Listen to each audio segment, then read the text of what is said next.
Welcome to Paper Simplified, a podcast brought to you by SILMA AI. Today we're diving into a paper all about making these pre-trained AI models even better. It's called Task Arithmetic, and basically it's about how to tweak these models without starting from scratch, like, giving your AI a software update. Exactly. Yeah, this paper is looking at a really cool approach to fine-tuning. Instead of retraining the entire model from scratch, they use these things called task vectors. Task vectors. I gotta admit, that sounds kind of intimidating. Can you maybe break that down a little? Yeah. What are those, and why should our listeners be excited about them? So imagine you have a pre-trained model. It could be like a model that can tell the difference between cats and dogs in images, or, a model that can translate languages. Now, let's say you want this model to be able to identify birds in images too. With the traditional approach, you would retrain the whole thing on a new data set of birds. But with these task vectors, you just fine-tune the model on this new task. And that fine-tuning creates this task vector. So the task vector is sort of like a snapshot of what the AI learned just about birds. Exactly. It's like a capture of the changes in the model's parameters, the weights you know before and after it learned about birds. So it represents like the knowledge that was specifically gained about recognizing birds. Okay, I'm starting to see how this could be a lot more efficient. But where does the arithmetic part come in? So you can do some really interesting things by like adding these vectors together or subtracting them or even negating them. So say you also had a task vector for recognizing cats. You could add that cat vector and the bird vector together and basically create a model that can recognize both. So you could combine these specialized skills into one single model. That's pretty neat. Yeah, and it gets even cooler. You can use subtraction to like undo certain abilities. Let's say you didn't want your model to recognize cats anymore. You could just subtract the cat task vector. And in theory, it wouldn't be as good at identifying cats anymore. Wow, that's fascinating. It's almost like you are surgically removing knowledge from the model. Mm. But how well does that actually work in practice? Like, does subtracting a task vector really make the model forget that skill? Well, that's one of the things they looked at in this paper. They tested it out with image and language models. For example, they were able to make an image classifier worse at recognizing faces or specific objects just by negating the corresponding task vectors. So they actually showed that this forgetting concept is not just theoretical. It can be used in real-world scenarios. Exactly. And they also tested it with language models, specifically looking at reducing, toxic language generation. By negating the task vector associated with toxic language, they significantly reduce the amount of toxic output. So this could be really important for making AI models safer and more ethical. It's like giving developers a tool to, carefully adjust the behavior of their models. Absolutely. And there's another really cool application they explore called task analogies. Think of it like those word puzzles, like king is to queen as man is to... Woman. Exactly. Task analogies are similar. Okay, I'm intrigued. How do these analogies actually work with AI models? So let's say you have a model that's really good at identifying emotions in text, like positive, negative, or neutral. Now you want to apply this to a new data set, but this one has different categories, maybe happy, sad, angry. You could use task analogies instead of training a whole new model. You take the emotion task vector from your original model and combine it with task vectors from language models trained on both data sets. So you're kind of showing the model how the old task relates to the new one. Yes, it helps the model use the knowledge it already has from a similar task, even if the data is a little different. It's especially useful when you don't have much labeled data for the new task. They showed this approach can really improve performance, especially in situations where, data is scarce. That's really clever. Like the AI is using its existing knowledge to learn this new task. This paper really highlights the power of pre-trained models. Instead of starting from zero every time, we can use these powerful models and fine-tune them for specific tasks, and then use task arithmetic to refine them even more. It's all about reusability and efficiency. So if I'm getting this right, task arithmetic is giving us a lot more control over how AI models learn and adapt. It's not just about building new models anymore. It's about cleverly modifying existing ones to create something totally new. Exactly. And this paper goes deeper into the details of task arithmetic, like how the choice of scaling coefficients during vector operations can actually affect the results. There's also discussion on how task vectors evolve during fine-tuning and how they relate to each other. Okay, so there's definitely a lot more to unpack here. Let's jump into some of those technical details now. and explore some of those fascinating nuances you mentioned. Okay, so let's talk about how these task vectors are actually created. It's actually pretty straightforward. You start with your pre-trained model, right? Hmm. And it has all these weights. Think of them like the connections in its brain. Then you go and fine-tune it on a new task, like we were saying, like recognizing birds. That fine-tuning is going to adjust those weights so the model learns about birds.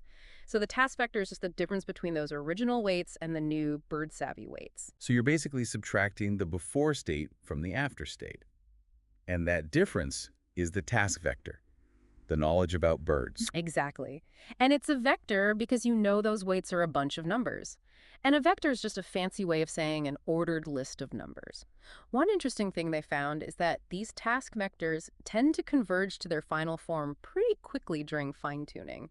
So you might not even need to train the model all the way to get a task vector that's useful. So even a partially trained model can give you a decent task vector that could save developers a lot of time. Yeah, definitely. The paper also looks at the relationships between these task vectors. And one key finding is that they're often close to orthogonal. That basically means they're pointing in different directions, like vectors in geometry. This helps explain why adding task vectors works so well, because they're not overlapping too much, so they don't really interfere with each other. Each one kind of adds a new dimension of knowledge without overriding what's already there. It's like you're building a house with separate rooms for each skill instead of trying to cram everything into one room. Yeah, that's a good analogy. They also saw that the similarity between task vectors kind of reflects how similar the tasks themselves are. Like task vectors for recognizing handwritten digits from different data sets were more similar to each other than a task vector for recognizing digits was to a task vector for classifying images of like landscapes or something.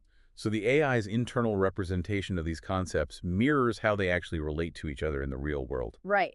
Now, one thing they highlight is the impact of the learning rate during this fine-tuning. The learning rate controls, how fast a model learns from the data, and they found that using a higher learning rate can actually make the task vectors less effective for these arithmetic operations. So if you use a higher learning rate, you might make the fine-tuning go faster, but the task vectors might not be as versatile. Exactly. They suggest using a lower learning rate for better results when you're working with these task vectors. And while we're on the topic of efficiency, the paper also connects this idea of task arithmetic to the concept of model ensembles. Oh yeah, ensembles are where you combine predictions from like a bunch of different models to improve accuracy, right? Yeah, that's right. It's a common technique. Yeah. What's cool is that sometimes adding task vectors together can kind of approximate the results of using an ensemble. So instead of running all these separate models, you might be able to get similar results with one model modified through task arithmetic. Yeah, they show that for some tasks, the accuracy of a model created by adding two task vectors was almost the same as the accuracy of an ensemble of the two fine-tuned models. That could be huge for applications where you don't have a lot of computing power. Definitely. Now, I know no scientific paper is perfect. There are always limitations. Right, of course. What are some of the caveats to this approach? Well, one of the biggest ones is that this task arithmetic only really works with models that have the same architecture. So you can't just take a task vector from any model and apply it to a different one. They need to have the same structure, the same basic brain layout. Right, it's like trying to swap parts between two totally different machines. Exactly.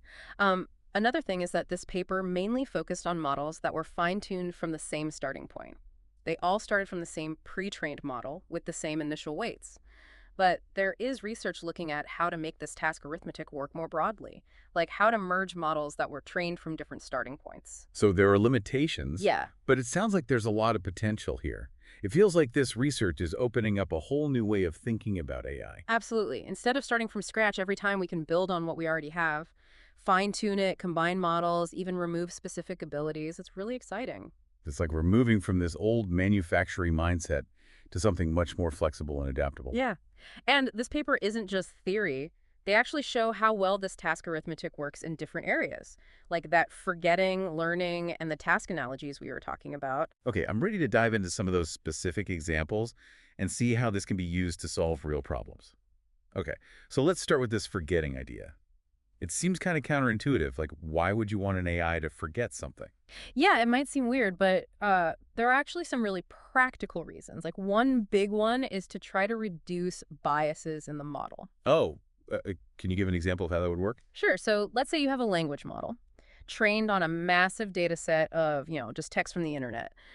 That data set is huge, But it could also contain biases, right? Like maybe it associates certain jobs more with men than with women, because that's a bias that exists in the real world. So the model unintentionally learns these biases because it's in the data. Exactly. And it's Yeah. really hard to get a perfectly unbiased data set. So what you can do is fine-tune the model on a smaller data set, one that's specifically designed to counteract those biases, and then negate that task vector that can help the model unlearn those unwanted associations. So you're using task arithmetic to push the model towards a more neutral viewpoint. Exactly. Another area where this forgetting could be helpful is for privacy. Imagine a model trained to recognize faces. You might want to make sure it can't be used to identify specific people without their permission, so you could use task arithmetic to reduce its ability to recognize certain faces or features. It's like giving the model a selective memory wipe. Yeah, kind of. In the paper, they actually show how well this works with both images and language. Like, they significantly reduce the accuracy of an image classifier on certain tasks, like recognizing handwritten digits. But it didn't really affect its performance on other So tasks. it got worse at recognizing digits, but didn't forget everything else. Right, and with the language model, they were able to reduce the amount of toxic language it generated.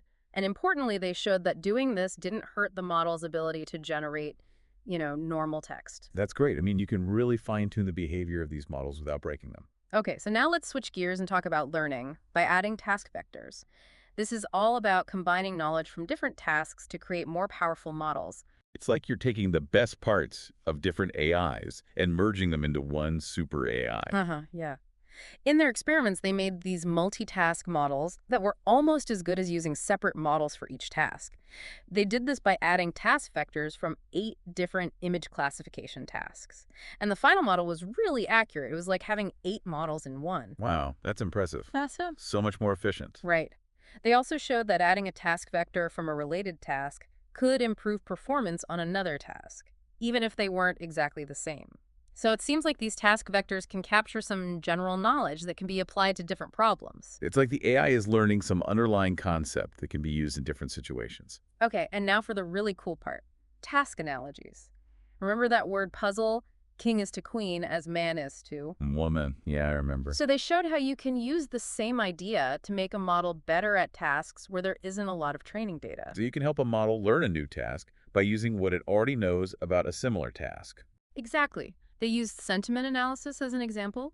They improved a model's accuracy on a new sentiment analysis task by combining a task vector from another sentiment analysis dataset with vectors from language models trained on both datasets. So the model could see the connection between the two tasks even though the data sets were different? Yeah, and they even applied this to improve accuracy on parts of a dataset where there were only a few examples. Like combining task vectors from similar groups could improve accuracy on a target group, especially when there wasn't much data for that target group. That's super useful for dealing with real-world data, which is usually messy and doesn't have equal examples for everything. Definitely. I think this paper really shows how powerful it can be to think about AI in a more flexible way. Task arithmetic gives us so many options for adapting these models. It's really exciting to see what people will do with it. Yeah, it feels like we're entering this new era of AI, where we're not just building new models all the time, but we're learning how to modify and adapt the ones we already have. So to wrap things up, what are the key takeaways from this paper? Well, I think the biggest one is this concept of task arithmetic. It's a simple and efficient way to edit pre-trained models. They show how it can be used for forgetting, learning, and task analogies. And they give us some insights into how these task vectors work. This has been a great deep dive into task arithmetic. This research is really pushing the boundaries of AI development. Absolutely. And for our listeners who want to learn more, we'll have a link to the paper and the code in the show notes. Thanks for joining us on Paper Simplified. We'll be back soon with another deep dive into the world of AI.